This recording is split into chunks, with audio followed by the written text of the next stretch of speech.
as the new year begins and we get to halfway through the first month of the year, it really is a time when you could suddenly go, oh my God, I get it. Oh my goddess, I get it.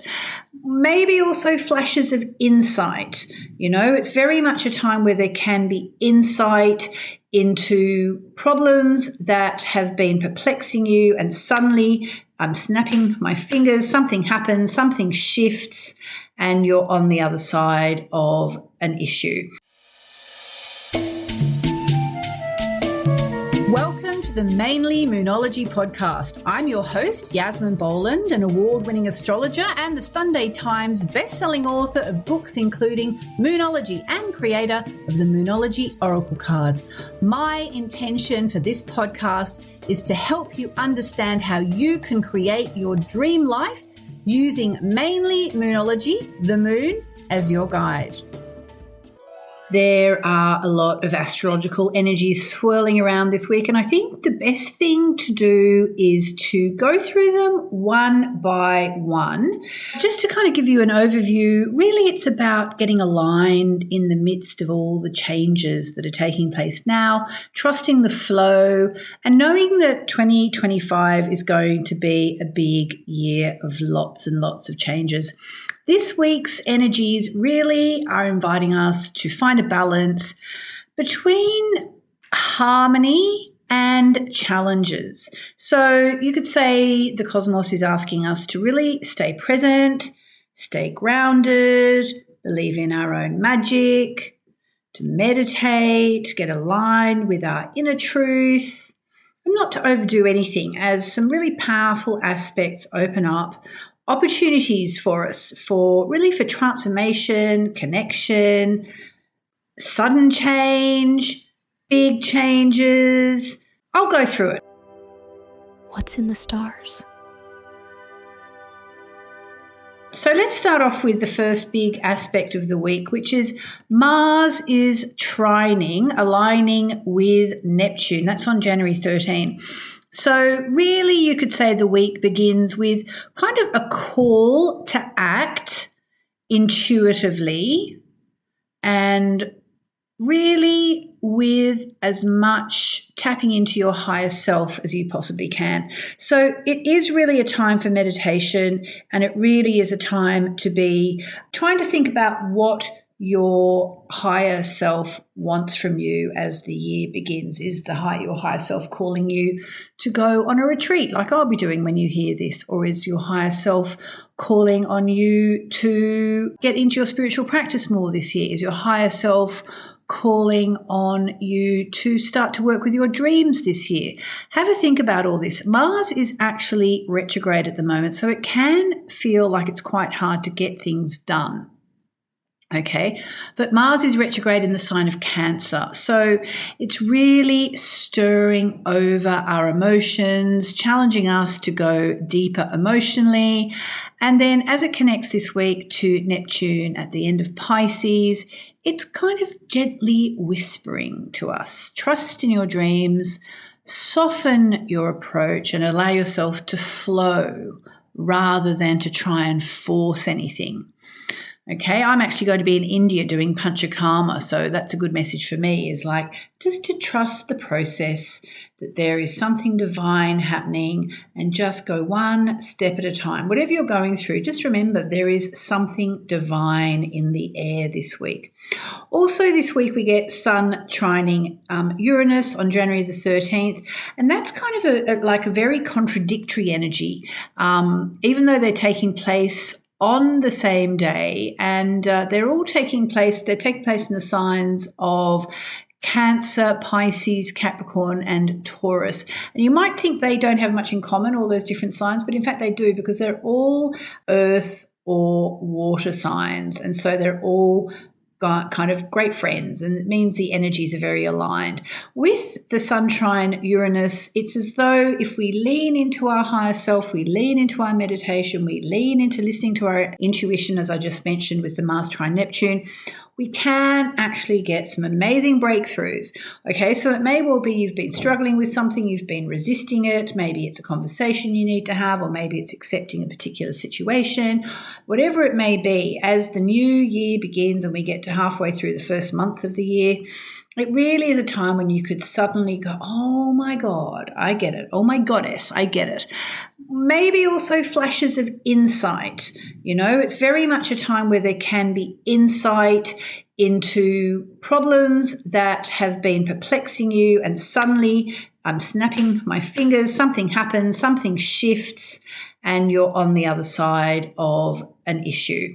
The Sun-Uranus energy really supports bold, authentic self-expression, okay, and the confidence to try something new, to step into a new world. So if you're one of the people who's starting 2025 thinking, right, I have to leave all that stuff behind, this energy is really great for that. But I'll reiterate, tap into the Mars-Neptune by listening to your intuition, and then it's when you might get the confidence to really step into a new world.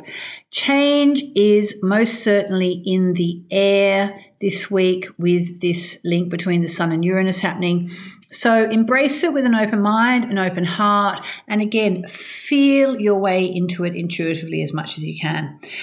Also this week, this is on January 15, we're getting Venus clashing with Jupiter. Now, Venus is the planet of love and Jupiter is the planet of plenty. So normally when they get together, it's lovely, but Venus clashing with Jupiter can mean that we need to find a balance between what we love and what we love a bit too much.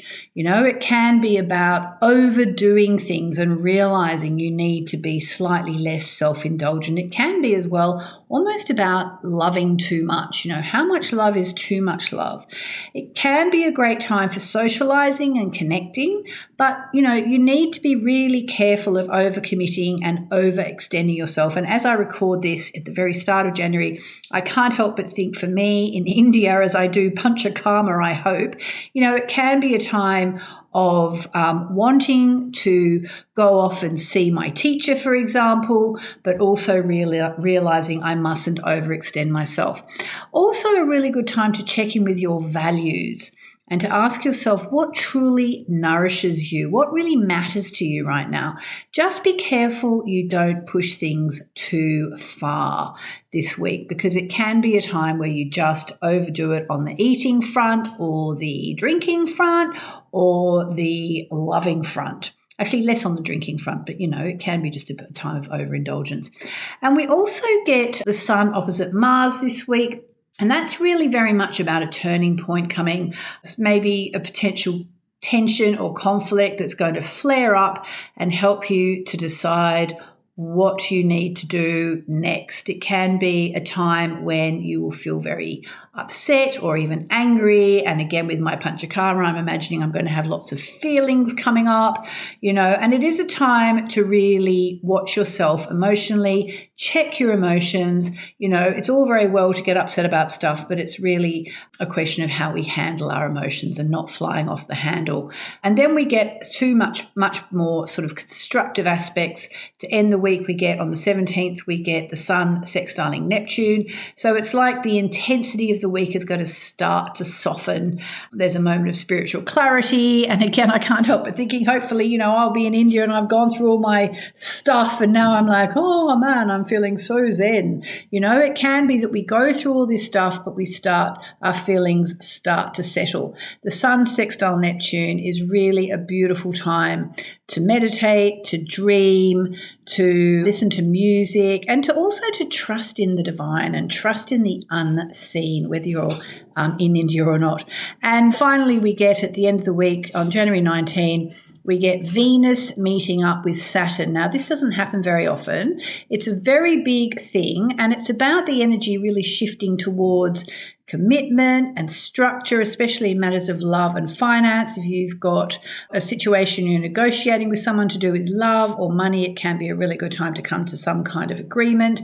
And actually, this aspect between Venus and Saturn asks you, Where are you ready to invest your heart and your energy for the long term? It's a very powerful time to be setting boundaries as well, to do with love and money. And also it's a really good time to be really clear with someone about how you feel. So I'd say the overall message of the week is it's a week of emotional highs and possibilities to really lean in to your higher self and your intuition, and to combine, the idea of surrendering to the divine with actually taking action steps. There can be some challenges arising, especially in relationships and goals. The supportive energies around are reminding us to really trust the process of whatever is unfolding as the year begins and take those intuitive steps forward. Expect possibilities for change and really stay present with your emotions.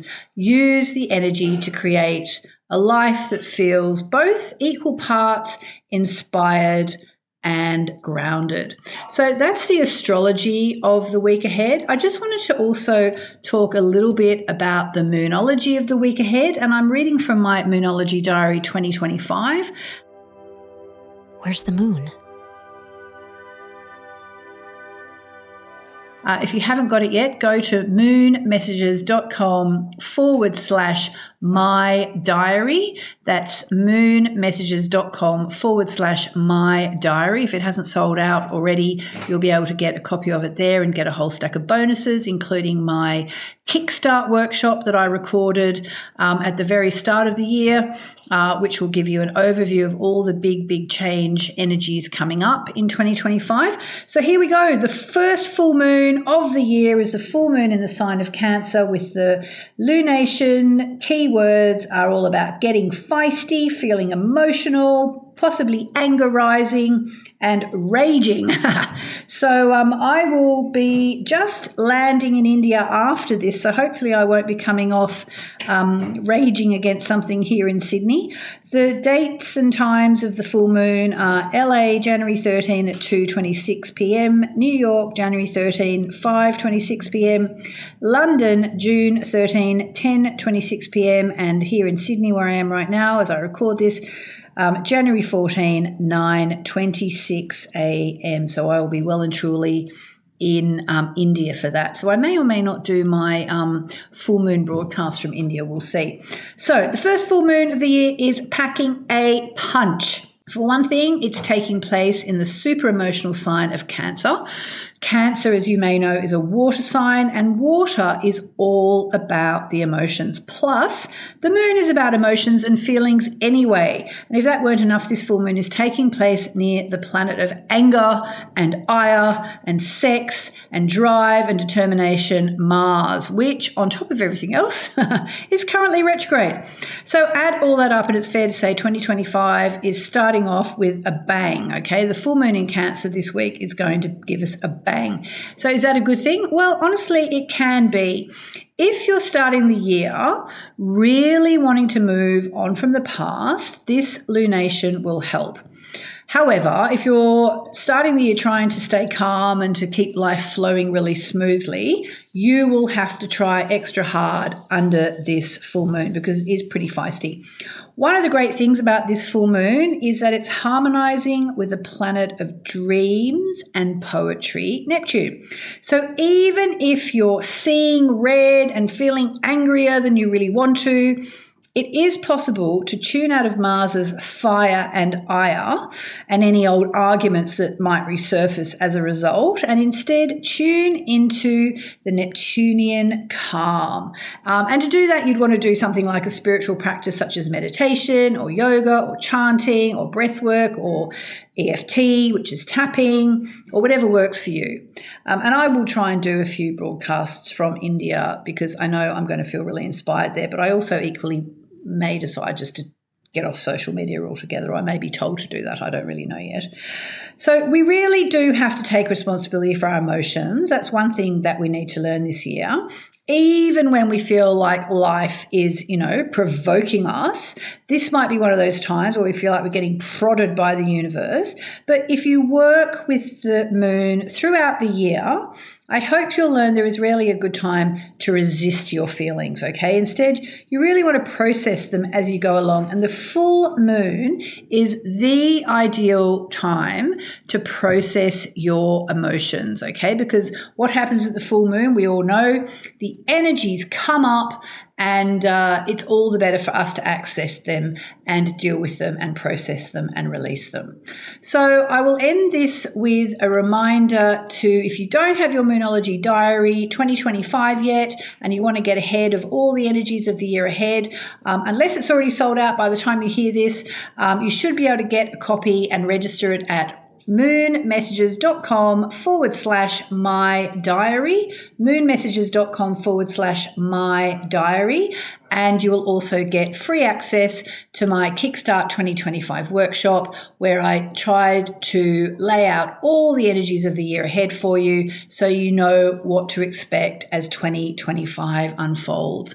So thank you for listening, and I'll be back next week with more in the Mainly Moonology podcast. Have a beautiful week, and remember, this is the week to really lean into your intuition. Your intuition is, you could also call it inner tuition. It knows what's best for you and it knows what you should do next. Have a beautiful week.